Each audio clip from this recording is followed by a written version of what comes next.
அருமையான தேவனுடைய பிள்ளைகளே, ஆண்டவராகிய இயேசு கிறிஸ்துவின் நாமத்திலே உங்கள் அனைவருக்கும் என்னுடைய வாழ்த்துதலை தெரிவித்துக் கொள்கிறேன். இந்த நாளிலும் கூட நாம் தியானத்துக்காக எடுத்துக்கொள்ளப்பட்ட தலைப்பு, நான் கடந்த வாரத்திலே அந்தியூர் ஊழியத்துக்கு சென்று விட்டு நான் காரில் திரும்பி கொண்டிருந்தேன். பயங்கர மழை பெய்து கொண்டிருந்தது. அப்பொழுது எனக்குள்ளே கர்த்தர் ஒரு வார்த்தையிலே பேசினார். உங்களை நீங்கள் பரிசுத்தம் பண்ணிக்கொள்ளுங்கள், மேக் அஸ் ஹோலி என்ற ஒரு வார்த்தையோடு என்னோடு பேசினார். உன்னை நீ பரிசுத்தம் செய்து கொள் என்று அவர் பேசினார்.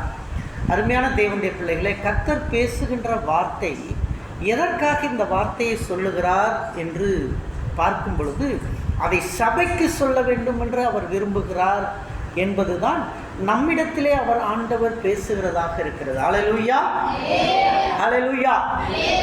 Make you as a holy என்ற ஒரு வார்த்தை என்னுடைய காதுகளிலே ஒலித்து கொண்டிருந்தது. Make you as a holy, நம்மை பரிசுத்தமாக்கிக் கொள்ளுங்கள் என்கிற அந்த வார்த்தை மிகவும் ஆழ்ந்த பதமாக இருக்கிறது. தேவனுடைய பிள்ளைகளே, பரிசுத்தத்தை நாம் பழைய ஏற்பாட்டின் காலத்திலிருந்து எடுத்துக்கொண்டோம் என்று சொன்னால், பரிசுத்தம் இல்லாமல் நாம் தேவனை தரிசிக்க முடியாது. அல்லேலூயா.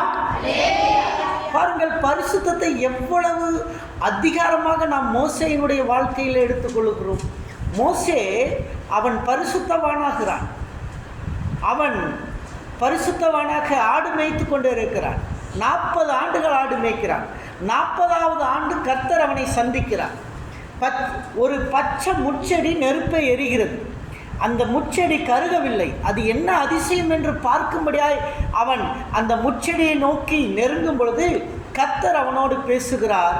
நீ என் கிட்டி சேராயாக, நீ நிற்கிற பூமி பரிசுத்தமானது, உன் பாதரட்சியை கலட்டி போடு. அல்லேலூயா, அல்லேலூயா. நாம் நிற்கிற பூமி பரிசுத்தமானது, உன் பாதரட்சியை கலட்டி போடு. ஏனென்று சொன்னால், இன்றைக்கு நாம் சபைக்கு வரும்போது பாதரட்சி எல்லாம் வெளியே வச்சுருக்கோம், யாரும் உள்ளே போட்டுட்டு வரலை. காரணம் என்னன்னா, இப்போ நம்முடைய பாதரட்சை பரிசுத்தம் இல்லாதது என்று நமக்கு தெரியும். அல்லேலூயா. நம்முடைய பாதரட்சை இந்த பூமியில் மிதிபடக்கூடியது, பூமியை மிதிக்கக்கூடியது, பூமியின் அசிங்கங்களை மிதிக்கக்கூடியது. ஆகவே கர்த்தருடைய சன்னதிக்குள் வரும் பொழுது நம்முடைய பாதரட்சியை நாம் கலட்டி போடுகிறோம். அல்லேலூயா. இந்த வழக்கம்தான் இன்றைக்கு எல்லா கோயில்களிலும் இருக்கிறது. புறமதத்தாருடைய கோயில்களிலும் பாதரட்சியை கலட்டி போடுவது இருக்கிறது. நிறைய வீடுகளிலே பாதரட்சியை கலட்டி போடுவது இருக்கிறது. வெளியே போடும் பாதரட்சியை வீட்டுக்குள் போட்டுக்கொண்டு வரமாட்டார்கள், பாதரட்சியை கலட்டி போடுவார்கள். இன்றைக்கி தேவனை தரிசிக்க வேண்டும் என்று சொன்னால் நமக்குள்ளே நிறைய செருப்பு இருக்கிறது, தேவையில்லாத செருப்பு இருக்கிறது. ஹல்லேலூயா, ஹல்லேலூயா. தேவையில்லாத சில செருப்புகள் நமக்குள்ளே இருக்கிறது. கர்த்தருக்கும் நமக்கும் உறவிலே அந்த செருப்பு தடையாக இருந்து கொண்டு இருக்கிறது. அருமையான தேவனுடைய பிள்ளையே, இந்த செருப்பு என்னன்னு உனக்கு தெரியும். இப்போ நான் பேசிகிட்டு இருக்கும்போது கர்த்தர் உன் உள்ளத்தில் பேசுவார்.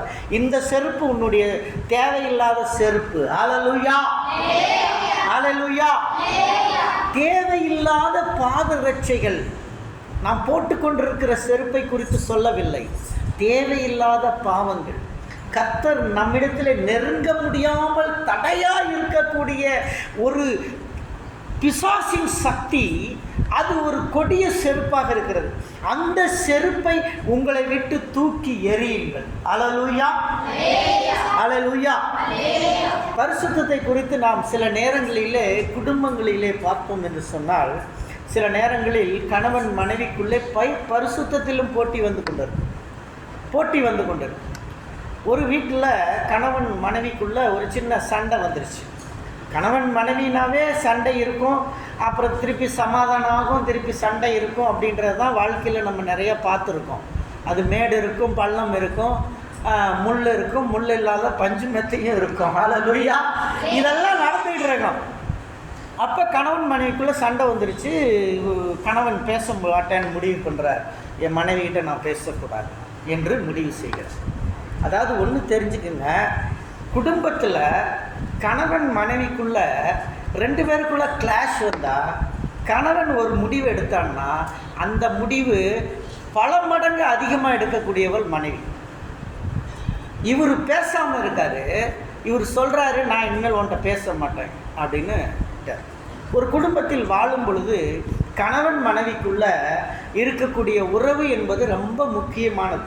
அது இல்லாமல் இருக்க முடியாது. மனிதன் தனிமையாக இருப்பது நல்லதல்ல என்று அவனுக்கு ஏற்ற துணையை உண்டாக்குவோமாக என்று சொல்லி துணையாக மனைவியை உருவாக்கி வைத்திருக்கார். இப்போ இந்த கணவர் என்ன செஞ்சார், அடுத்த நாள் காலையில் ஒரு முக்கியமான ஒரு ப்ரோக்ராமுக்கு போகணும். மனைவியிடம் தான் பேச மாட்டார். ஒரு பேப்பர் எடுத்து எழுதினார், tomorrow morning I am going to 6 o'clock a program. Kindly wake up me at 6 o'clock. காலையில் என்னை 6 மணிக்கு எழுப்பி விட்டு விடுங்கள் என்று ஒரு நோட்டை எழுதி அப்படியே பெட்சைட் டேபிளில் வைத்து விட்டு கணவன் உறங்க சென்று விட்டார். கணவன் உறங்கிவிட்டார். மனைவி வந்து பார்த்தால் அழகாக எழுதப்பட்டிருக்கிறது, 6 மணிக்கு என்னை எழுப்பி விடுங்க. சரி, ஓகே ஆயிடுச்சு. கணவனும் தூங்கிட்டார். அடுத்த நாள் காலையில் 10 மணிக்கு எந்திரிக்கிறார் கணவர். வெரி ஷாக் கணவருக்கு. அந்த அம்மா எழுப்பி விடவே இல்லை. 10 மணிக்கு எந்திரிக்கிறார். 10 மணிக்கு எந்திரிச்சு அந்த நோட்டை, அதுக்கு பக்கத்தில் இன்னொரு நோட் இருக்குது. அந்த நோட்டில் அந்த அம்மா எழுதி வச்சிருந்துச்சு, dear husband, now the time is 6 o'clock. Please wake up, please wake up, good morning my sweet husband என்று எழுதப்பட்டிருக்கிறது. நீங்கள் நினைத்து பாருங்கள், கணவன் பேசக்கூடாது என்று எழுத்தில் எழுதுகிறான். அவளும் 6 மணிக்கு முன்னாடியே எழுந்திரிச்சு அழகான ஒரு நோட்டை எழுதி அதையும் எழுத்திலே வைத்து விட்டு போய்விட்டாள். குழப்பம் வருகிறதா இல்லையா? அருமையான தேவனுடைய பிள்ளைகளே, இது வேடிக்கை விளையாட்டாக இருந்தாலும் சில நேரங்களில் பரிசுத்தம் இல்லாமல் தேவனை தரிசிக்க முடியாது. மோசே கர்த்தருடைய வார்த்தையை கேட்க வேண்டும். ஒரு பெரிய மீட்பின் திட்டம் பேச போகிறார் கர்த்தர் பேச போகுது ஒரு பெரிய மீட்பின் திட்டம். அந்த மீட்பின் திட்டத்திலே இஸ்ரவேல் ஜனங்கள் பல லட்சக்கணக்கான ஜனங்களை விடுதலை செய்து எகிப்திலிருந்து கொண்டு வர வேண்டும். அப்படிப்பட்ட ஒரு திட்டத்தை ஒரு மனிதனிடத்தில் பேசுவதற்கு தடையாக இருந்தது ஒரு செருப்பு. அந்த செருப்பை தூக்கி எறிந்த பிறகு கர்த்தர் பேச ஆரம்பிக்கிறார். அவன் தனது பாதரட்சியை கலட்டி போட்டு அந்த இடத்திலே முழங்கால் படியிட்ட பொழுது கர்த்தர் பேச ஆரம்பிக்கிறார். கர்த்தர் பேசுகிறதை பார்க்கிறோம். அருமையான தேவனுடைய பிள்ளையே, இந்த செய்தியை கேட்டுக்கொண்டிருக்கிற தேவனுடைய பிள்ளையே, உனக்குள் என்ன செருப்பு இருக்கிறதோ, தேவையில்லாத ஒரு பாதரட்சை, உன்னுடைய வாழ்க்கையிலே தொந்தரவு செய்து கொண்டிருக்கிற ஒரு பாதரட்சை இருக்கிறது. அந்த பாதரட்சை நான் இப்பொழுது பேசும்போது கர்த்தர் உன் இருதயத்திலே குத்தி இருக்கிறார். அந்த பாதரட்சியை நீ தூக்கி எறி. அல்லேலூயா, அல்லேலூயா. நீ அந்த பாதரட்சியை தூக்கி எறி. இப்போ மோசே கர்த்தருடைய அழைப்பை பெற்றுட்டான். பாதரட்சியை கழட்டினதுனால கர்த்தருடைய சத்தத்தை கேட்டான். மீட்பின் திட்டத்தை அறிந்து கொண்டான். இப்போ அவன் புறப்பட்டு போகிறான். எங்கே நோக்கி போகிறான்? எகிப்தை நோக்கி போகிறான்.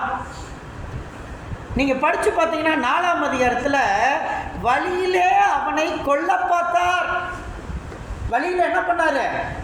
மோசேயை கொல்ல பார்த்தார். கடவுள் தேவதூதன் வந்து மோசேயை சந்திக்கிறான். தேவதூதனுக்கும் மோசேக்கும் ஒரு சில கான்ட்ரவர்சி ப்ராப்ளம் இருக்குது. என்ன பேசுனாங்கன்னு தெரியாது. ஆனால் தேவதூதன் கர்த்தர் அவனை கொல்ல பார்த்தார்னு வேதவசனம் சொல்லுது. கர்த்தர் அவனை கொல்ல பார்த்தார்.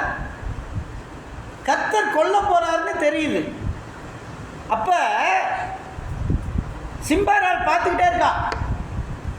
சிம்பரால் பார்க்கிறார். கர்த்தர் மோசையை காலி பண்ணிடுவாரு.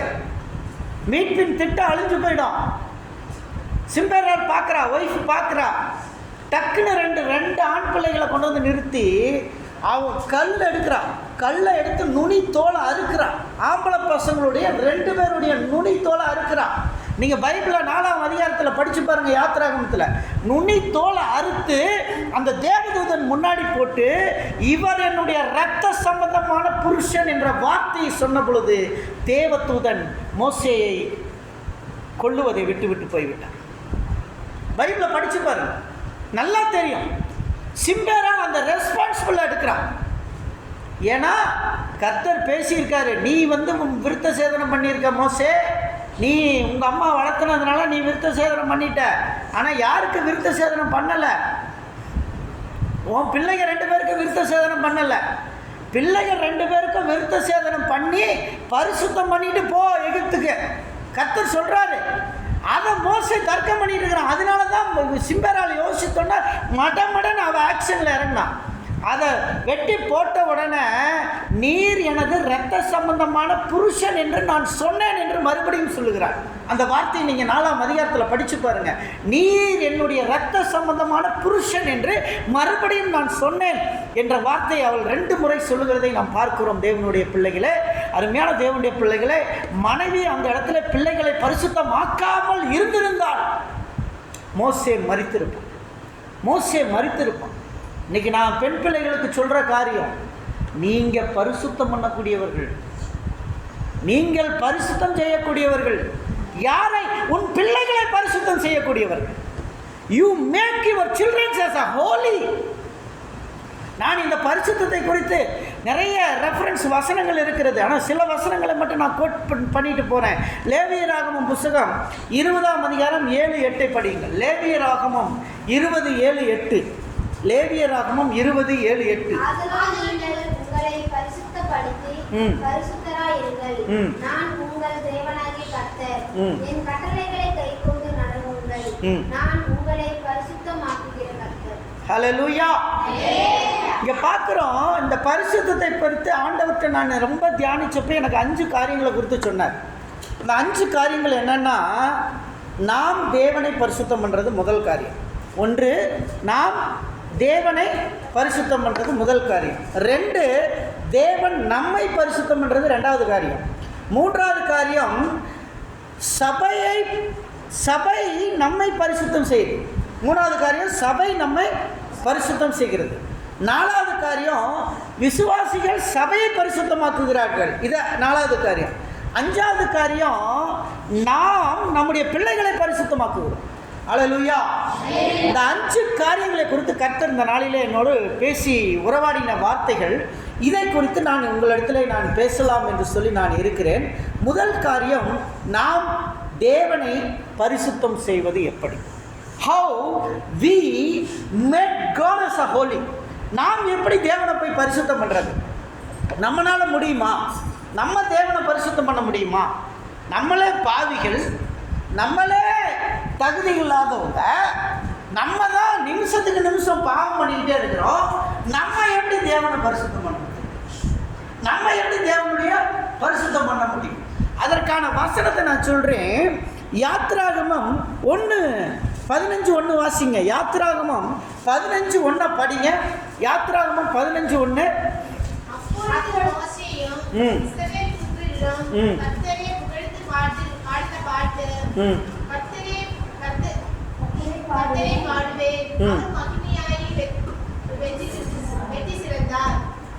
எஸ்ரா எசேக்கியல் 36:23 வாசிங்க. எசேக்கியல் 36:23. எசேக்கியல் 36:23. புறஜாதிகளின் நடுவே நீங்கள் பரிசுத்தரைசாக்கினதும் அவர்களுக்குள் உங்களால் பரிசுத்தரைசாக்கப்பட்டதுமான என் மகத்தான நாமத்தை நான் பரிசுத்தம் பண்ணுவேன். பரிசுத்த குலைச்சல், அது கூட படிக்க முடியல, 11th ஸ்டாண்டர்ட் வந்துட்டோம். பரிசுத்த குலைச்சல் அப்படி தானே போட்டிருக்க? புறஜாதியரை, ஆமாம், தேவனை நம்ம பரிசுத்தம் பண்ணணும், ரொம்ப முக்கியம். மோசேவை கர்த்தர் பேசுகிறார். தேவனுக்கு கீழ்ப்படிதல் தான் முதல்ல நம்ம தேவனை பரிசுத்தம் பண்ணுறது. தேவனுக்கு கீழ்ப்படியணும். First you hearing the voice of God. தேவனுடைய வார்த்தைக்கு கீழ்ப்படியணும். அப்போ நீ அவரை பரிசுத்தம் பண்ணுவ. முதல்ல தேவன் என்ன சொல்கிறாரு? மோசேயை பார்த்து, நீ போய் அந்த கண்மலையை அடினார். மோசே கண்மலையை போய் அடிச்சிட்டான். தண்ணி வந்துருச்சு. 2வது முறை ரெமித்தீவில் ஒரு பிரச்சனை வருது, தண்ணி இல்லாத பிரச்சனை. அப்போ கர்த்தர் சொல்கிறார், கண்மலையிட்ட போய் பேசுன்ற. கண்மலைகிட்ட போய் பேசுன்னு சொல்லும்போது மோசே போய் கண்மலைகிட்ட பேசலை. கண்மலையை ஓங்கி அடிக்கிறான் 2 டைம்.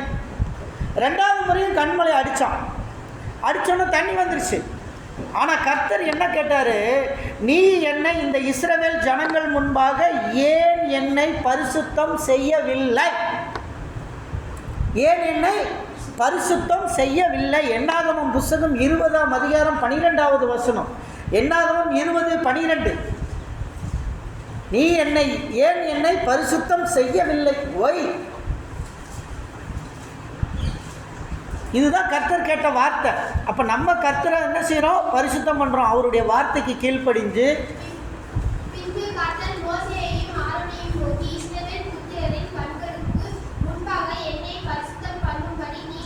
என்னை பரிசுத்தம் பண்ணும்படி. அங்கே வார்த்தை இருக்கா? வார்த்தை இருக்குங்களா? அப்போ நம்ம கர்த்தரை பரிசுத்தம் பண்ணணுமா இல்லையா? நம்ம கர்த்தரை பரிசுத்தம் பண்ணணும். எப்படி பரிசுத்தம் பண்ணணும்? நம்ம வீட்டில் உட்காந்து நம்ம பாடுற பாடலில் கர்த்தரை பரிசுத்தம் பண்ணுறோம். நம்ம ஜெபிக்கிற ஜெபத்தில் கர்த்தரை பரிசுத்தம் பண்ணுறோம். நம்ம வேதம் வாசிக்கிறதுல கர்த்தரை பரிசுத்தம் பண்ணுறோம். நம்ம போய் தனிப்பட்ட அறையில் உட்காந்து ஜெபிக்கும் போது கர்த்தரை பரிசுத்தம் பண்ணுறோம். அப்படி நம்ம பலர் மற்றவர்களுக்காக ஜெபம் பண்ணும்போது நம்ம கர்த்தரை பரிசுத்தம் பண்ணுறோம். கர்த்தர் சொல்கிறார் பாருங்க, நம்ம கர்த்தரை பரிசுத்தம் பண்ணணும். நம்ம ஊழியம் செய்கிறதுனால கர்த்தர் அங்கே பரிசுத்தமாவார். நாம் கர்த்தரை ஊழியத்தினால் பரிசுத்தம் செய்ய வேண்டும். கர்த்தருக்காய் பணிவிடை செய்ய வேண்டும். ஒழுங்காக ஆராதனைக்கு வர்றதுனால கர்த்தர் பரிசுத்தமாவார். ஹல்லேலூயா, ஹல்லேலூயா. ஸோ முதல் காரியம் நாம் தேவனை பரிசுத்தமாக்குவது. 2வது காரியம் தேவன் நம்மை பரிசுத்தமாக்குறது. லேவியராகமம் 20:7. தேவன் நம்மை பரிசுத்தமாக்குகிறார். ஆதலால் நீங்கள் உங்களை பரிசுத்தப்படுத்தி பரிசுத்தராய் இருங்கள். ஹல்லேலூயா. பரிசுத்தப்படுத்தி நீங்கள் பரிசுத்தராக இருங்க. அப்போ நீங்கள் பரிசுத்தரா இல்லையா? பரிசுத்தரா இல்லையா? கம்யூனியன் எடுத்தவங்க சொல்லுங்கள். இன்றைக்கி கம்யூனியன் எடுத்துட்டீங்க, நீங்கள் பரிசுத்தரா இல்லையா? பரிசுத்தன். நான் பரிசுத்தன். கர்த்தருக்கு முன்னாடி போல்டாக சொல்ல முடியும், நான் பரிசுத்தவான், நான் பரிசுத்த மனவாட்டி என்று நீங்கள் உங்களை சொல்லிக்கொள்ள முடியும். ஏனென்றால் இன்றைக்கு கம்யூனியன் உங்களை பரிசுத்தமாக்கி இருக்கிறது. இதை நான் சபையிலே பரிசுத்தத்தை சொல்லும் பொழுது நான் அதை குறித்து நான் பேசுவேன். ஆனால் இன்றைக்கு உங்களது கம்யூனியனில் உங்கள் பாவ மன்னிப்பை நிச்சயத்தை பெற்றுக்கொண்டு இருக்கிறீர்கள். இந்த நிமிடத்தில் கம்யூனியன் எடுத்து அமர்ந்திருக்கிற நீங்கள் 1000 அட்டூழியம் செய்திருக்கலாம், 1000 வார்த்தைகள் தப்பாய் பேசியிருக்கலாம், மற்றவர்களை கஷ்டப்படுத்தி இருக்கலாம். ஆனால் இன்றைக்கு உங்கள் பாவம் மன்னிக்கப்பட்டு அமர்ந்திருக்கிறீர்கள். ஹல்லேலூயா. நீங்கள் பாவம் மன்னிக்கப்பட்டு அமர்ந்திருக்கிறீர்கள். இன்றைக்கு ஒருவேளை இயேசு வருவார்னா உங்களுக்கு பரலோகம் கிடைக்கும். ஹல்லேலூயா, ஹல்லேலூயா. ஒருவேளை ஆண்டவருடைய வருகை இந்த சபை முடியறதுக்குள்ளே வந்துட்டா நல்லா இருக்கும். நமக்கெல்லாம் நம்மளாம் அப்படியே பரிசுத்தமாக போயிடுவோம் பரலோகத்துக்கு. ஹல்லேலூயா. வெளியே விட்டாதான் பாவம் வருது. ஹல்லேலூயா. இங்கேருந்து வெளியே போனாதான் பாவம் வருது. உள்ளே உட்காந்துருந்தோம்னா நமக்கு பாவம் வரல. ஹல்லேலூயா. அருமையான தேவனுடைய பிள்ளைகளை, நீங்கள் தேவனை பரிசுத்தப்படுத்துகிறீர்கள், தேவன் உங்களை பரிசுத்தமாக்குகிறார். ஹல்லேலூயா, ஹல்லேலூயா. அடுத்ததாக 3வது காரியம், சபையை பரிசுத்தம் செய்யும். சபை மக்களை பரிசுத்தம் செய்யும். That's the meaning. Church can make the believers as holy. சபை எப்படி சபையை பரிசுத்தமாக்கும்? 1 கொரிந்தியர் 1:2 வாசிங்க. 1 கொரிந்தியர் 1:2. 1 கொரிந்தியர் 1:2. 1 கொரிந்தியர்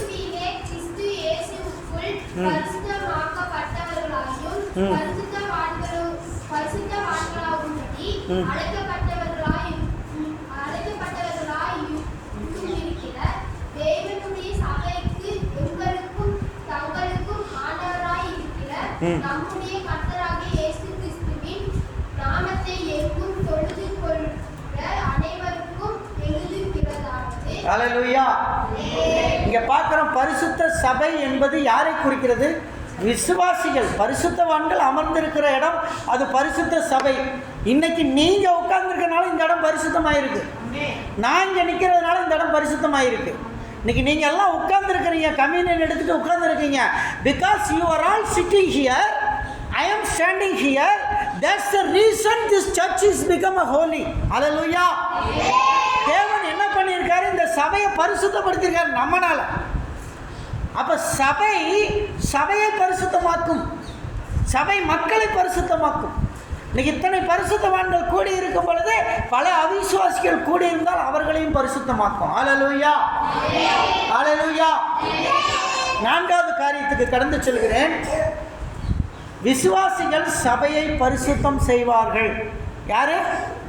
விசுவாசிகள் சபையை பரிசுத்தம் செய்வார்கள். எப்படி பரிசுத்தம் செய்வார்கள்? Body of Christ, Jesus is the body of Christ. ஒன்று அறிக்கையிடுறது யாரு? விசுவாசிகள். இயேசு கிறிஸ்து தான் இந்த பாடி ஆஃப் கிரைஸ்ட். இந்த பாடிக்கு தலைவர் யாரு?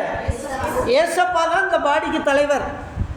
He is the body of Christ. சபையினுடைய பாடி ஆஃப் கிரைஸ்ட் யாரு? இயேசு தான். சபைக்கு பாடி யாரு? இயேசு. நம்ம எல்லாருக்கும் ஒரு அவயம் இருக்கு. அந்த அவயத்தில், இயேசப்பாவுடைய அவயத்தில் நம்ம ஒரு கை கால் இந்த மாதிரி தான் நம்ம இருக்கோம், ஒரு உறுப்பாக தான் இருக்கோம். அப்போ இயேசு என்ற ஒரு அவயத்துக்கு நாம் எல்லாரும் சொந்தக்காரர்கள். அந்த அவயத்தை தான் இந்த கம்யூனியனில் நம்ம எடுத்திருக்கோம். இயேசு என்ற அவயம், த பாடி ஆஃப் கிரைஸ்ட். அடுத்து பரிசுத்த ஆவி. The soul of the church make us holy. சபைக்கு ஒரு ஆவி இருக்கு, மனிதனுக்கு ஆவி இருக்கு. எனக்கு செயின்ட் தாமஸுடைய ஆவி இருக்கு, உங்களுக்குள்ள உங்க பேர்ல இருக்கக்கூடிய ஆவி இருக்கு, உங்க ஒவ்வொருவருக்கும் ஒரு ஆவி இருக்கு. அந்த ஆவி அது உங்களுடைய ஆவி. இந்த சபைக்கு எந்த ஆவி இருக்கிறது? பரிசுத்த ஆவியானவர் இருக்கார். இந்த சபைக்கு மூச்சு இருக்கா இல்லையா? இது உயிருள்ள சபை. இந்த உடம்பு உயிர் இருக்கா இல்லையா? இன்னைக்கு உயிரோடு இருக்குது, மூச்சு இருக்குது. மூச்சு இருக்கிறதுனால இது உயிருள்ள சபை. இந்த சபைக்கு, இந்த உடம்புக்குள்ள எப்படி ஆவியானது மூச்சு எடுத்து கொண்டிருக்கிறதோ, உங்கள் உடம்புக்குள் எப்படி ஆவியானது மூச்சு எடுத்து கொண்டிருக்கிறதோ, அதே போல உயிருள்ள சபையில் பரிசுத்த ஆவியானவர் மூச்சு எடுத்து கொண்டு இருக்கிறார். ஹல்லேலூயா, ஹல்லேலூயா. நான் பேசுகிற செய்தியிலே இன்றைக்கு வர்ஷிப்பில் அழகான ஒரு பதத்தை சொன்னார்கள். ஆவியானவர் எங்களை சுகப்படுத்தி எங்களை தூய்மையாக்குகிறார் என்ற வார்த்தையை அவர்கள் பயன்படுத்தினார். நான் பேச வேண்டிய சபையினுடைய ஆன்மா பரிசுத்த ஆவியானவர். ஸோ அந்த வார்த்தையை இங்கே நின்று வர்ஷிப்பை நடத்தும் பொழுது அந்த வார்த்தையை சொன்னார்கள். அது அவர்களுக்கு தெரியாது நான் அதை பேச போகிறேன் என்று. ஆவியானவர் அவர்களுக்குள்ளிருந்து பேச ஆரம்பிக்கிறார். ஹல்லேலூயா, ஹல்லேலூயா. அப்படியாக பரிசுத்த ஆவியானவர் தான் நம்மளை பாவங்களை மன்னிக்கிறாங்க. இயேசுவின் ரத்தம் சகல பாவங்களை நீக்கி நம்மை சுத்திகரிக்கும். இது அந்த வசனம் இருக்கு. சரி, இயேசுவின் ரத்தம் என்னைக்காவது நீங்கள் கண்ணில் பார்த்தீங்களா? அந்த ரத்தம் வந்து உங்கள் பாவத்தை எல்லாம் சுத்தம் பண்ணதை பார்த்தீங்களா? நம்ம யாரும் பார்க்க முடியல.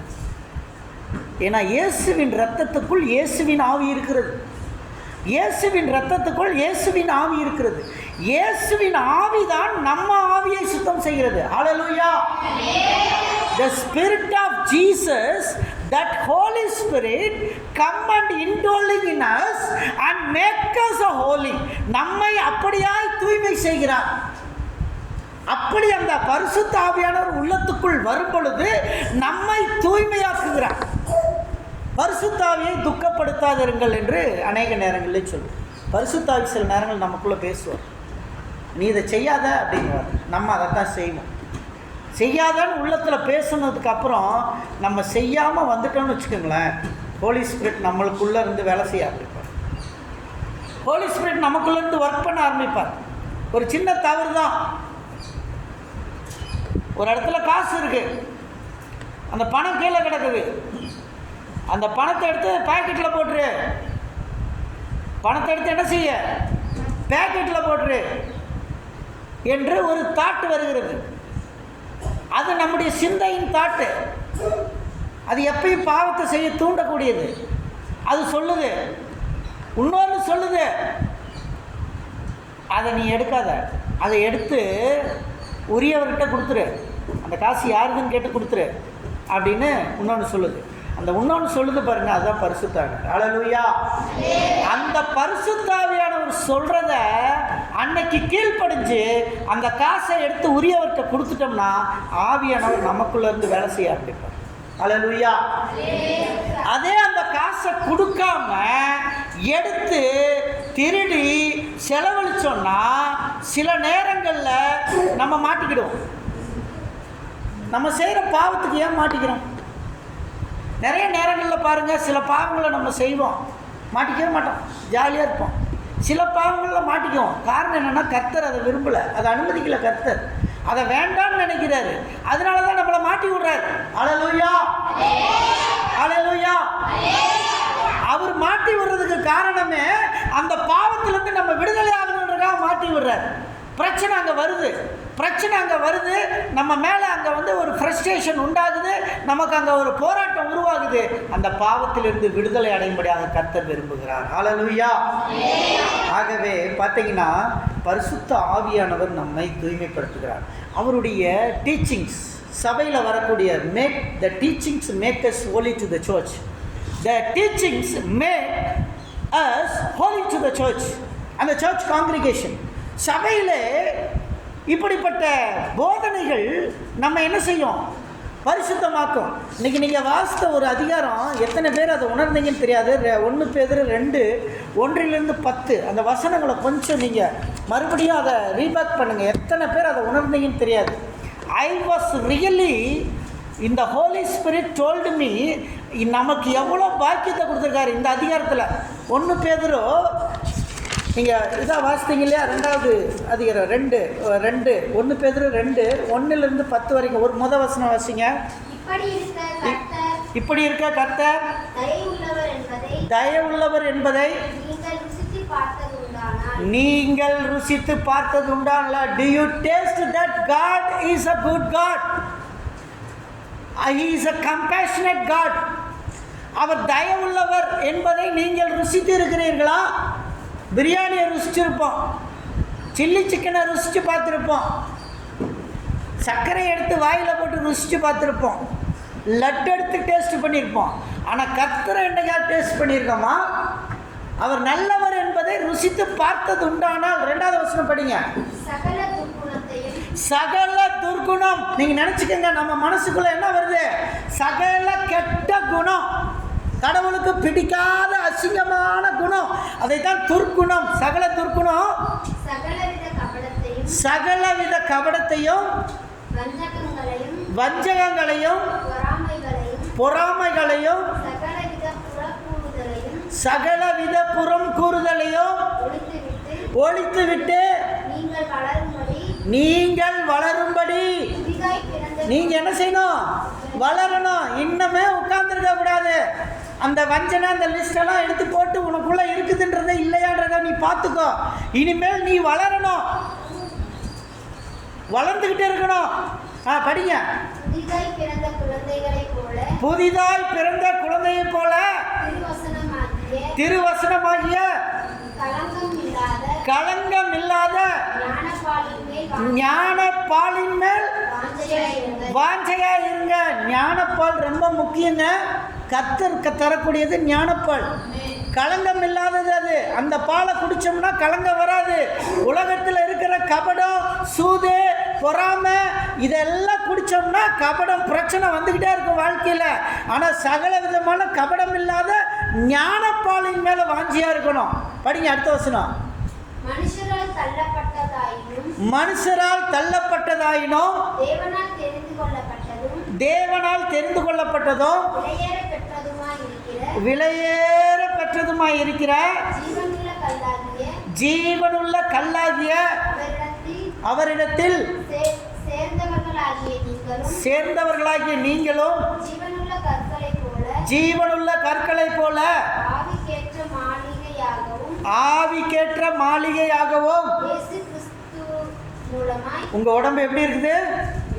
ஆவிக்கேற்ற மாளிகை, ஆவிக்கேற்ற மாளிகை. மாளிகையாய் இயேசு கிறிஸ்துவின் மூலமாய் தேவனுக்கு பிரியமான ஆவிக்கேற்ற பலிகளை செலுத்தும்படிக்கு பரிசுத்த ஆசாரிய கூட்டமாகவும் கட்டப்பட்டு வருகிறோம். அல்லேலூயா. இந்த மாளிகைங்க, இது ஆண்டவர் வாசம் செய்யக்கூடிய மாளிகை, பரிசுத்த ஆவியானவர் வாசம் செய்யக்கூடிய மாளிகை. இந்த மாளிகையில் தான் கட்டப்படணும். திருவசனமாகிய ஞானப்பால் மேலே வாஞ்சியாக இருக்கணும். நம்ம ஞானப்பால், மாட்டுப்பால் இல்லை, பசும்பால் இல்லை, அங்கே சொல்லுது ஞானப்பால்னு சொல்லுது. ஞானம் எங்கே இருக்கிறது? வேத வசனத்தில் வருகிறது. வேத வசனம் நிறையக்கூடிய மனப்பாட வசனங்கள் நிறைந்திருக்க வேண்டும். ஞானப்பால் அதுதான். படிங்க அடுத்து. அந்தபடியே இதே தெரிந்து கொள்ளப்பட்டதும் விலையேற பெற்றதுமாயிருக்கிற மூளைக்கல்லை சீயோனில் வைக்கிறேன். அதின் மேல் விசுவாசமாய் இருக்கிறவன் வெட்கப்படுவதில்லை. அல்லேலூயா. மூளைக்கல்லை சீயோன்ல வைக்கிறார். மூளைக்கல் யாரு? இயேசு கிறிஸ்து தான் மூளைக்கு தலைக்கல். அல்லேலூயா. ஒரு பில்டிங் முடிஞ்சதுன்னா கடைசியாக ஒரு மூளைக்கல்லை வைப்பான் அந்த மூளையில். அதுதான் லாஸ்ட்டாக வைக்கிறது. அதோடு அவன் சொல்லிடுவான் கட்டடம் முடிஞ்சதுன்னு. இப்போ கர்த்தர் இந்த பூமியெல்லாம் அழகுபடுத்தி கடைசியாக ஒரு ரட்சகரை அனுப்பினார். அந்த ரட்சகர் தான் உலகத்துக்கே மூலக்கல். அல்லேலூயா. அந்த மூலக்கல்ல சீயோனில் வைக்கிறார். பரலோகத்தில் வச்சிருக்கார். இப்போ அவர் நமக்காக இருக்கார். அந்த மூலக்கல் அங்கே உட்கார்ந்துருக்கு. இந்த உலகத்தில் இருக்கிற கல் இல்லை, உயிரில்லாத கல் அல்ல, மூளையுள்ள கல். அது மூளைக்கல்லாக இருக்கிறது, மூளைக்கு தலைக்கல்லாக இருக்கிறது. அல்லேலூயா. படிங்க.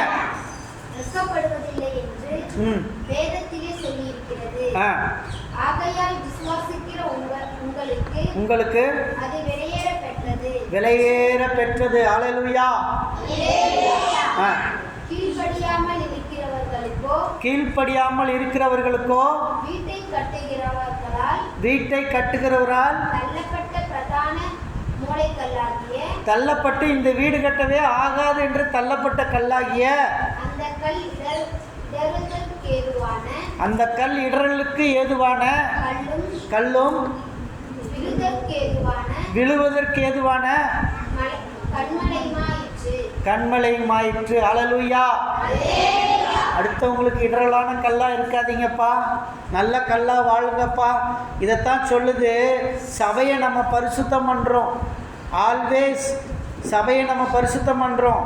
செயின்ஸ்னுடைய டீச்சிங்ஸு, பாஸ்டர்ஸுடைய பிரசங்கங்கள், சான்டிஃபையிங் த பாடி ஆஃப் கிரைஸ்ட், நம்மை நாமே பரிசுத்தமாக்குதல், இதை எல்லாத்தையும் நம்ம ஏற்றுக்கொள்ள வேண்டும். சாக்ரிமெண்ட் என்று சொல்லுவது இது. கம்யூனியன், இதெல்லாம் நம்மை பரிசுத்தமாக்குகிறது. நம்மை நாம் பரிசுத்தம் செய்து கொள்ள வேண்டும். முதலாவது காரியம், உங்களை பரிசுத்தம் செய்து கொள்ளுங்கள். 2, தேவனை பரிசுத்தம் செய்யுங்கள். 3, சபைக்கு ஒழுங்காக போய் சபையை பரிசுத்தமாக்குங்க. 4வது காரியம், விசுவாசிகள் சபை முழுவதையும் பரிசுத்தமாக்குங்கள் என்று சொல்லுகிறது. அல்லேலூயா. 5வது காரியம், உங்கள் பிள்ளைகளை பரிசுத்தமாக்குங்க. Make your childrens as holy. உங்களுடைய பிள்ளைகளை நீங்கள் என்ன செய்யுங்க? பரிசுத்தமாக்குங்க. ஒரு மனுஷன் இருந்தால் கடவுள் அவனை சந்தித்தார். அந்த மனுஷனை, மனுஷா உனக்கு என்ன வேணும் சொல்லு. அவன் சொன்னான், எனக்கு நிறைய பணம் வேணும், நிறையா தங்கம் வேணும், நிறைய வெள்ளி வேணும், நிறையா பித்தளை வேணும்னு கேட்டான்.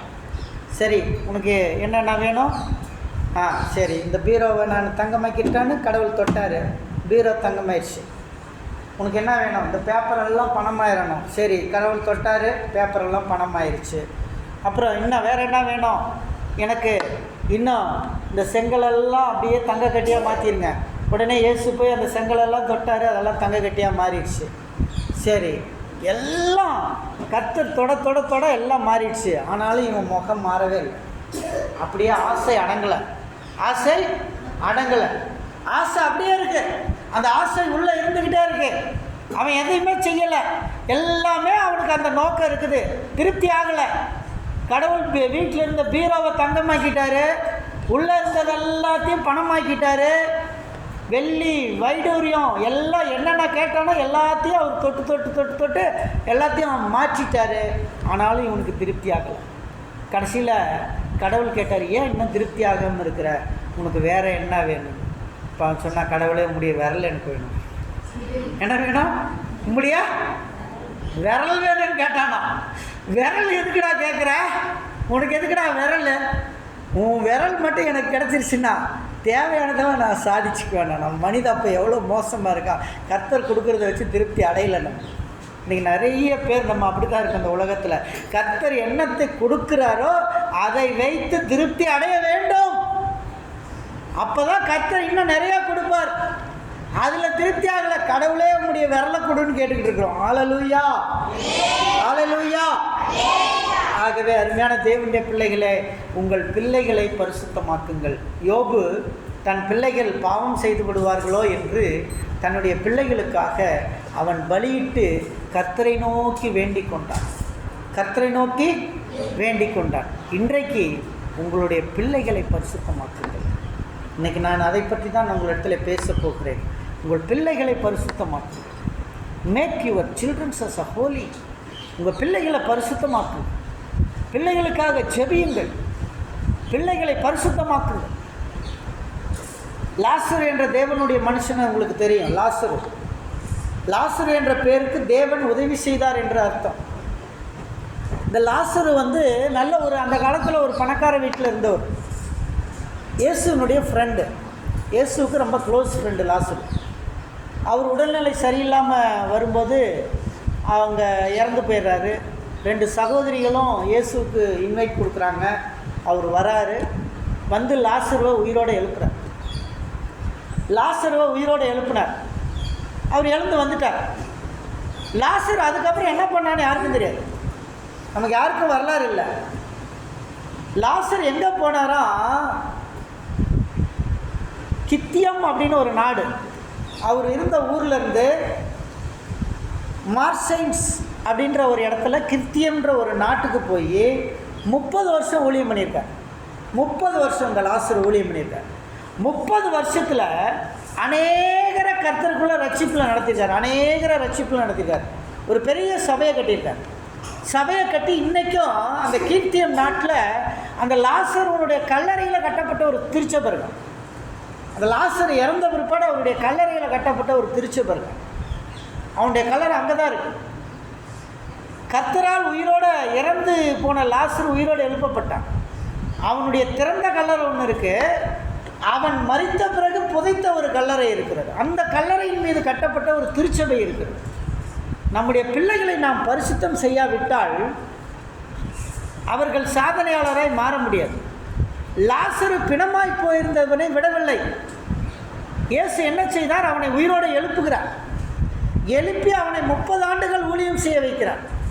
30 ஆண்டுகள் ஊழியம் செய்து ஒரு பெரிய திருச்சபையும் அநேகரை ஞானஸ்தானத்துக்குள்ளே நடத்தி ஒரு பெரிய எழுப்புதலை அங்கே உண்டாக்குகிறார். நம்முடைய பிள்ளைகளுக்காக நாம் ஒவ்வொரு நாளும் செபிக்கணுங்க. We need to pray for our children each and every day. ஒவ்வொரு நாளும் நம்முடைய பிள்ளைகளுக்காக நாம் செபிக்கணும். நம்ம ஜெபத்தில் கேட்கணும் பிள்ளைகளுக்காக.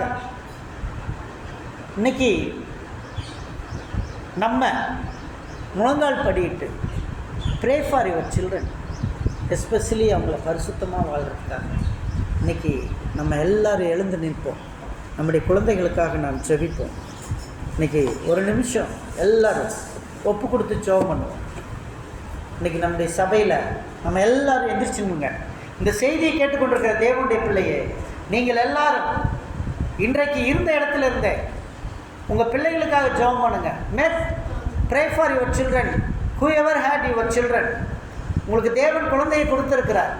உங்கள் குழந்தைகளுக்காக ஜெபிங்க. குழந்தைகள் இல்லாதவர்கள் இனி எனக்கு குழந்தையை கர்த்தர் கொடுப்பார் என்று விசுவாசத்தோடு இதே இடத்துல ஜெபம் பண்ணுங்க. நீங்கள் கர்த்தர் ஒரு பெரிய அற்புதத்தை செய்ய போகிறார். You make them. Pray for your childrens. Especially இன்னைக்கு கண்களை மூடுவோம்மா. கண்களை மூடி உங்கள் குழந்தைகளுக்காக ஜெபம் பண்ணுவோம்மா. ஒப்பு கொடுத்து ஜெபம் பண்ணுங்கள். ஒவ்வொருத்தராக ஏவப்பட்டவர்கள் ஜெபிக்கும்படி அன்போடு கேட்டுக்கொள்கிறேன். சபையில் யாராவது ஒருத்தர் 2 பேர் 3 பேர் ஏவப்பட்டவர்கள் ஜெபிக்கும்படியாக கேட்டுக்கொள்கிறேன். Thank you Lord. Yes, Master, Holy Spirit, fill with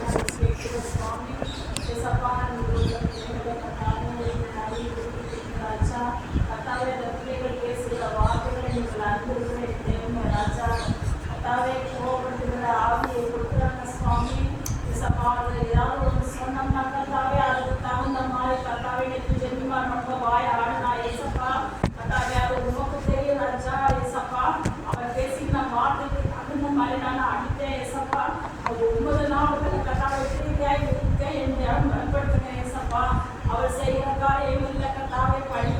Holy Spirit, fill the presence. Yes, right for my daughter. Yes, Holy Spirit, fill with your presence. Yes, Master, fill with your presence. நன்றி அப்பா. Yes, Lord. We shall be prayed for them, the children especially. They are in a wickedness. We will pray for like a Job. Yes, Master, Holy Spirit. Yes. Yes, Master. Yes, Master. Yes, Master. Holy Spirit. Yes.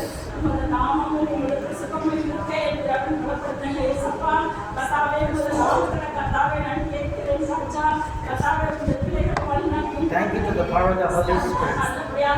Thank you, Lord. Yes, Master. Yes. Yes, Master.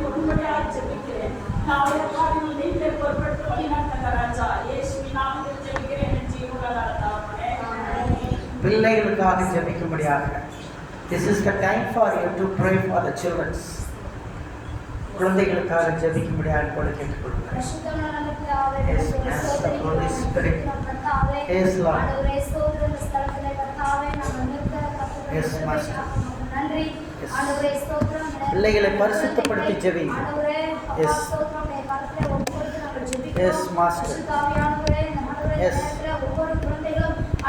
Amen. Yes, Daddy. Yes, Master. Yes. Yes, Daddy. தந்திருக்கீங்க. ஆசீர்வதிங்கப்பா. பரிசுத்தப்படுத்துங்க. Yes, Daddy. Yes.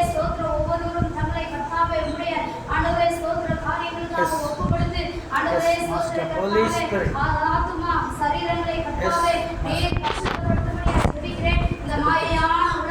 Yes, Daddy. Yes,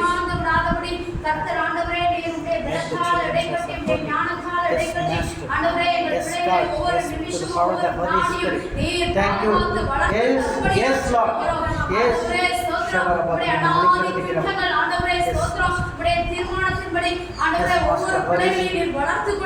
Amen. Yes, Daddy. தகப்பனாய் இருந்து ஆமாண்டவரே. ஆமென். ஆண்டவரே நீர் புத்தியை கொடுத்து நீர் வழிநடத்தும்படியாய் ஜெபிக்கிறேன். எங்கள் குழந்தைகளை உம்முடைய கரத்திலே ஒப்புக் கொடுக்கிறோம் ஆண்டவரே. தேவைகளை சந்தித்து வழி நடத்துங்க, பரிசுத்தப்படுத்தி வழி நடத்துங்க ஆண்டவரே.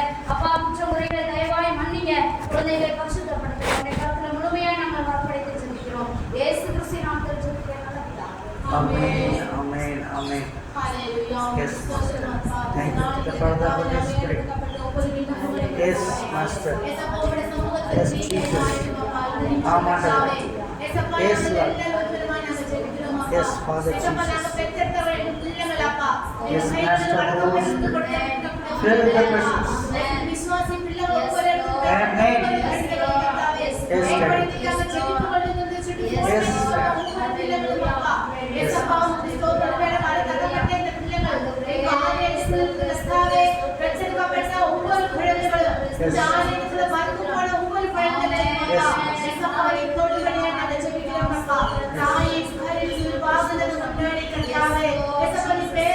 Yes, Daddy.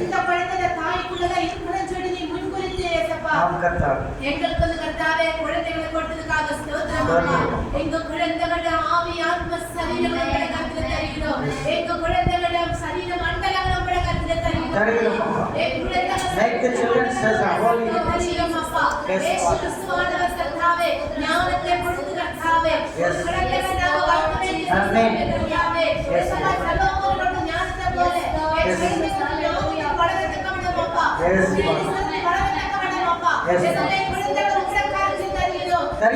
தெய்வத்திலே கரத்தில் தருகிறோம் அப்பா. என்னுடைய குழந்தைகள் கர்த்தாவே ஆவிக்குரிய வாழ்க்கையில் சரியானதில் வளர்வதற்கு கர்த்தாவே என்னுடைய குழந்தைகள் கர்த்தாவே ஒழுங்குமுறை கண்ணுகளாய் மாறத்தக்க வேண்டும் கர்த்தாவே. ஏசப்பா உமக்கு ஸ்தோத்திரம். ஒழுங்குமுறை கண்ணுகளைப் போல பிள்ளைகளை ருச்சியிலும் அறிவிலும் ஒழுக்கத்திலும் தெய்வ பயத்திலும் கர்த்தாவே சிறந்து வளரட்டும் அப்பா. என் குழந்தைகளை எங்க போனாலும் உம்முடைய பிரட்டம் வேண்டும் அப்பா. இந்த வருஷம் தோமியாக லீட் பண்ணி Lead. ஹalleluya. ஜெபத்தில் ஏசப்பா போகும்போது உம்முடைய நாமத்தை மகிமைப்படுத்து. என்னுடைய பிள்ளைகளோட வாயிலுக்குள்ள வேத வசனம் ஊறட்டும். என்னுடைய சரீரத்துக்குள்ள உம்முடைய ரத்தத்துக்குள்ள உம்முடைய வசனம் ஏசப்பா உயிராய் மாறட்டும். ஹalleluya. உமக்கு ஸ்தோத்திரம். சரீரங்களை பாதுகாப்பா வைக்கட்டும் அப்பா. அவங்க ஆத்மாவை பாதுகாப்பா வைக்கட்டும் அப்பா. ஏசப்பா இந்த பிள்ளைகள் கர்த்தாவே பாதுகா வயசுல இருக்கக்கூடிய என்னுடைய பிள்ளைகள் ஹalleluya. ஏசப்பா பாவமான வாழ்க்கையில் போகாதவண்ணம் அப்பா. என்னுடைய பிள்ளைகள் கர்த்தாவே ஏசப்பா விக்கிரகத்தை தாங்கி ஓடாதவண்ணம் கர்த்தாவே. என்னுடைய பிள்ளைகள் கர்த்தாவே ஏசப்பா குடி போதகளிலும் என்னுடைய பிள்ளைகள் வெகுச்சாரங்களுக்கு பேசக்கூடாதவர்களுக்கு Yes, Lord. Yes, Master. Amen. Yes. மறைத்துக் கொள்ளும் அப்பா. Yes. பரிசுத்தப்படுத்தும். Yes. Yes. ஆம் கர்த்தாவே.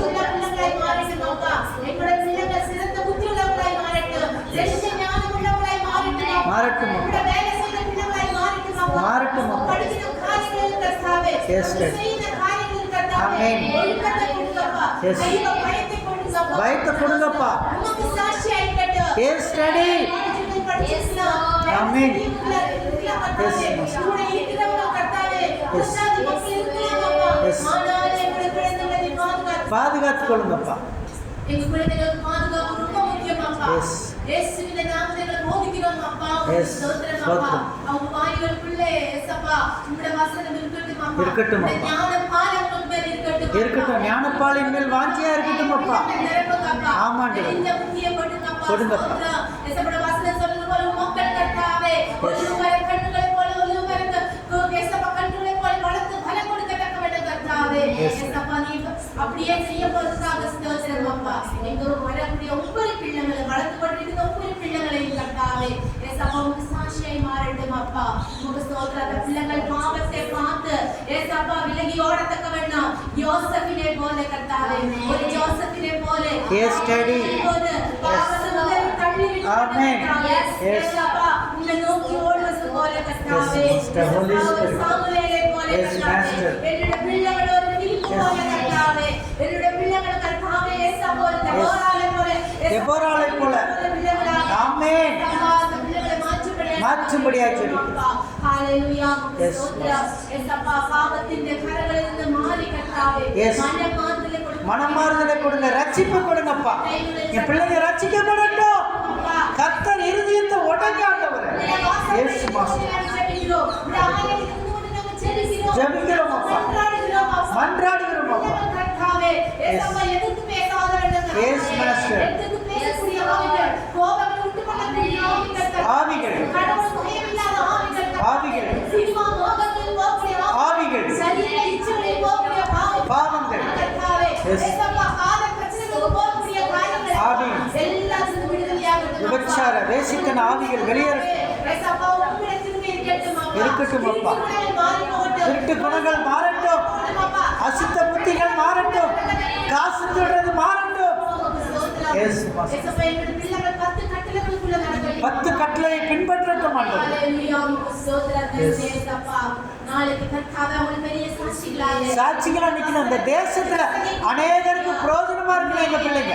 இயேசுவின் பெற்றெடுக்கக்கூடிய அந்த பிள்ளைகள் நாளைக்கு வருங்காலத்தோட சுவிசேஷத்தை எடுத்துக்கொண்டு பல தேசத்துக்கு போகணும். சொல்லக்கூடிய எஸ் மாஸ்டர். உங்களுடைய வார்த்தையை சொல்லக்கூடிய உங்களுடைய வார்த்தை எல்லாருக்கும் சொல்லணும். இயேசுவின் அன்பு சொல்லணும். நிமிஷமே நாங்க ஒப்பு கொடுக்கிறோம் அப்பா. இந்த நிமிஷமே பிள்ளைகள் உங்களுடைய சமூகத்தில் ஒப்பு கொடுக்கிறோம் அப்பா. நீ கூட விடுங்க அப்பா. உமக்கு ஸ்தோத்திரம் அப்பா. தேவையான எல்லா கிருபைகளும் நடத்துங்க. சகல ஞான ஜீவன் இயேசு கிறிஸ்து நாமத்தில் கேட்கிறோம். ஆமென். அருமையான தேவனுடைய பிள்ளைகளை இந்த நாளிலே உங்களுடைய பிள்ளைகளை நினைத்துக் கொள்ளுங்கள். சபையாரின் பிள்ளைகள் அனைவருக்காக நான் ஜெபிக்க போகிறேன். உங்களுடைய பிள்ளைகளை நினைத்துக் கொள்ளுங்கள். உங்களுடைய பெண் பிள்ளைகள், ஆண் பிள்ளைகள், பேர பிள்ளைகள் எல்லாரையும் நினைத்துக் கொள்ளுங்கள். இப்பொழுது உங்கள் மனதிலே நினைத்துக் கொள்ளுங்கள். அவர்களுக்காக ஜெபிக்க போகிறேன். அன்பின் கர்த்தாவே உமக்கு ஸ்தோத்திரம் ஆண்டவரே. நீர் எங்களுக்கு கொடுத்த ஆண்டவரே ஆண் பிள்ளைகளுக்காக, எங்கள் சபை மக்களுக்கு கொடுத்த ஆண் பிள்ளைகளுக்காக நாங்கள் ஜெபிக்கிறோம். நீர் எங்களுக்கு கொடுத்த பெண் பிள்ளைகளுக்காக ஜெபிக்கிறோம். ஜெபிக்கிறோம். எங்களுடைய பிள்ளைகள் ஒருவரும் கெட்டு போவது உடைய சித்தமல்ல அல்லப்பா. என் பிள்ளைகளை ரட்சிப்புகளை நடத்தும், ஜெபிக்கிற பிள்ளைகளாய் மாற்றும், 10 கட்டளைகளை பின்பற்றுகிற பிள்ளைகளாய் வரட்டும். ஆண்டவரை விபச்சாரம், வேசித்தனம், காமவிகாரம், விக்கிரகாரனை, பில்லி சின்னத்திலிருந்து என் பிள்ளைகளை விடுதலை செய்யும்படியாக நான் ஜெபிக்கிறேன். ஆண்டவரே, என் பிள்ளைகள் ஆசீர்வதிக்கப்படட்டும். என் பிள்ளைகள் வரும் நாட்களிலே ஆண்டவரே உலகத்தின் ஆசா பாச வேஷங்களுக்கு வேர்தரிக்கப்பட்ட பிள்ளைகளாய், பரிசுத்தத்திலிருந்து பரிசுத்தத்தை பெற்றுக்கொண்ட பிள்ளைகளாய் வளர உதவி செய்யும் ஆண்டவரே. அப்பா, நாங்கள் நினைக்கிறதை போல எங்கள் பிள்ளைகள் வளரட்டும் ஆண்டவரே. நாங்கள் நினைக்கிற நல்ல எண்ணங்கள் எங்கள் பிள்ளைகள் மேல் வரட்டும், உதயமாகட்டும். என் பிள்ளைகள் ஓடி போற பிள்ளைகள் அல்ல ஆண்டவரே. தேவனுடைய நாமத்தை மகத்துவப்படுத்தி கர்த்தருடைய கரத்திலே இருந்து ராஜரீக முடியாய் ஞான பாலின் மேல் வாஞ்சையா இருக்கிற பிள்ளைகளாய் எங்கள் பிள்ளைகள் இருக்கும்படியா நான் ஜெபிக்கிறேன் அப்பா. என் பிள்ளைகளுக்காக நான் பரிதபிக்கிறேன் கர்த்தாவே. உம்முடைய சமூகத்தில் பிள்ளைகளுக்காக வருகிறேன். என் பிள்ளைகளின் படிப்புக்காக வருகிறேன். என் பிள்ளைகள் எல்லாம் ஆண்டவரே ஒளிமுக வாசலிலே ஆண்டவரே உட்கார்ந்து இருக்கட்டும் ஆண்டவரே. தங்களது நெற்றியில் இயேசுவின் நாமத்தை தவிர வேறு எந்த நாமமும் எங்க பிள்ளைகள் நெற்றியில் வரக்கூடாது. நீங்கள் ஒரு கால் வரக்கூடாது ஆண்டவரே. அப்படிப்பட்ட பாவத்திலிருந்து நான் விளக்குகிறேன் ஆண்டவரே. எங்கள் பிள்ளைகளை எல்லாம் பரிசுத்தமாக்குறேன். எங்கள் ஆண் பிள்ளைகளை பரிசுத்தமாக்குறேன். எங்கள் பெண் பிள்ளைகளை பரிசுத்தமாக்குறேன். எங்கள் சபை விசுவாச எல்லா பிள்ளைகளுக்காக, சபைக்கு வந்த பிள்ளைகள், வராத பிள்ளைகள், எல்லா பிள்ளைகளையும் பரிசுத்தமாக்குகிறேன். பாவமின்றி பாதுகாத்துக்கொள்ளும். இந்த நாளிலே எங்களை சாண்டிஃபை பண்ணோம். இந்த சபையை சுத்திகரிக்கிறோம் ஆண்டவரே. எங்கள் பிள்ளைகளையும் சுத்திகரிக்கிறோம் ஆண்டவரே. தொடர்ந்து எங்கள் பிள்ளைகள் பரிசுத்தமாக வளரட்டும். சின்ன பிள்ளைகளாக இருக்கலாம், வயசுக்கு வராத பிள்ளைகளாக இருக்கலாம், வளரும்போது பரிசுத்தமாக வளரட்டும். எங்கள் பிள்ளைகள் பரிசுத்த ஆவியினால நிறைஞ்சு அந்த இயேசுவின் ரத்தத்தினால் மூடப்பட்டு எங்கள் பிள்ளைகள் வளரட்டும் அப்பா. உமக்கு நன்றி. துதிக்கிறோம், சோதரிக்கிறோம். தொடர்ந்து ஆசீர்வதி. தொடர்ந்து எங்கள் பிள்ளைகளை பரிசுத்தமாக்குகிறோம். தொடர்ந்து ஆசீர்வதியும். நீரே பரிசுத்தராய் எங்கள் பிள்ளைகளை நடத்துகிறார். நசரேயனாகிய இயேசு கிறிஸ்துவின் நாமத்தில் வேண்டிக் கொள்கிறேன் பரமபிதாவே. என் ஆத்துமாவே கர்த்தரை ஸ்தோத்திரி. என் உடலின் நாமத்தை ஸ்தோத்திரி. என் ஆத்துமாவே கர்த்தரை ஸ்தோத்திரி. கர்த்தர் செய்த சகல உபகாரங்களையும் நம்முடைய கர்த்தராகிய இயேசு கிறிஸ்துவின் பிதாவாகிய தேவனுடைய அன்பு, பரிசுத்த ஆவியானுடைய அன்போடைய ஐக்கியமும் சந்தோஷமும் சமாதானம் கர்த்தருடைய வார்த்தையின்படி நீங்கள் உங்களை பரிசுத்தம் செய்யும்படியாக தேவன் உங்களை பரிசுத்தம் செய்வாராக. அல்லேலூயா, அல்லேலூயா, அல்லேலூயா. கர்த்தருக்கு ஸ்தோத்திரம்.